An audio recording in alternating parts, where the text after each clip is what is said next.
আসসালামু আলাইকুম। আজকে আমি দেখাবো মালবেরি গাছে বছরে ২ বার কীভাবে ফল আনতে হয়। দেখেন, এই মালবেরি প্রথমবার শেষ হওয়ার পরে পাতাগুলো ছিঁড়ে ফেলে দিছে। এখন দেখেন কি পরিমাণে মালবেরি গাছে নতুন করে আসছে, কিন্তু পাতা অবশ্যই ছিঁড়ে ফেলে দিতে হবে। পাতা ছিঁড়ে ফেলে দিলে অবশ্যই মালবেরি আসবে। যে পাতা আপনারা না ছিঁড়েন তাহলে ফল আসবে না দ্বিতীয়বার। মাশাআল্লাহ, নতুন করে কি সুন্দর মালবেরি ফল আসতেছে। প্রত্যেকটা গাছে কি পরিমাণের ফল আসছে ভিডিওটা দেখেন। আর এই দেখেন, এগুলা আরও কমসে কম ১৫-২০ দিন আগে পাতাগুলো ছিঁড়ে ফেলে দিছে, দেখে গাছে খুব সুন্দর ফল আসছে।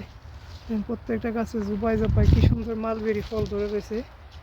প্রত্যেকটা জোপা আপনাদের দেখায়, দেখেন মাশাআল্লাহ কি সুন্দর মালবেরি ফল আসছে।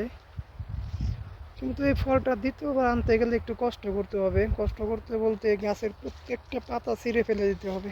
পাতা যদি না ছিঁড়েন তাহলে ফল আসবে না। মাশাআল্লাহ কি সুন্দর ফল আসছে। প্রত্যেকটা গাছে কি পরিমাণে যে ফল আসছে মাশাআল্লাহ।